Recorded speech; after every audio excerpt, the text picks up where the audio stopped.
話臨到阿米泰嘅兒子約拿說：你起來往尼尼微大城去，向其中嘅居民呼喊，因為他們的惡達到我面前。約拿卻起來逃往他施去躲避耶和華，下到約帕，遇見一隻船要往他施去。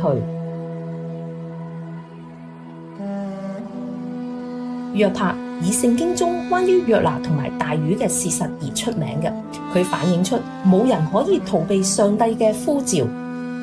喺《使徒行傳》9章40節記載，彼得叫他們都出去，就跪下禱告，轉身對着死人說：大比大起來！他就睜開眼睛，見了彼得，便坐起來。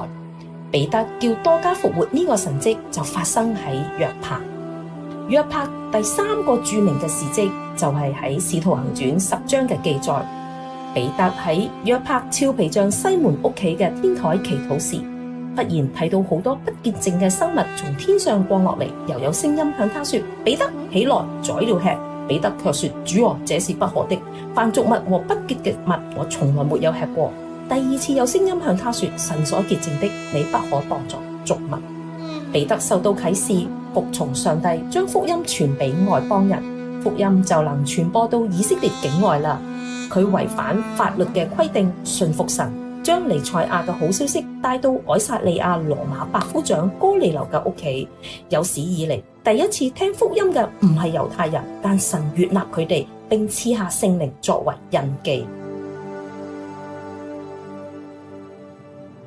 約拿不服從神，去尼尼微傳福音俾外邦人，而家透過另外一個猶太人，就係彼得，佢服從上帝嘅呼召，對外邦人嘅地方，將上帝嘅愛同埋寬恕帶俾佢哋。感謝上帝，彼得好似其他猶太嘅使徒，服從咗上帝嘅呼召，因此上帝嘅救恩藉住人嘅信服，就能夠將福音傳到地極啦。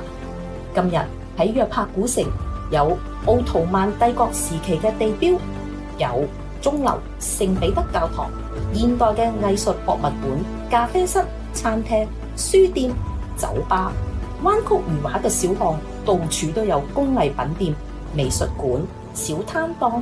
而且喺熱鬧嘅跳蚤市場嗰度，你仲可以買到古董或者珠寶。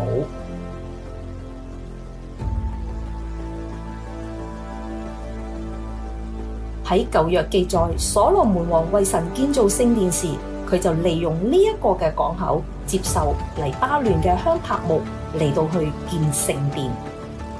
約帕而家仲有地中海風味嘅餐廳同中東特色嘅娛樂場所。約帕呢個令我哋能夠想起聖經發生過嘅事實嘅地方，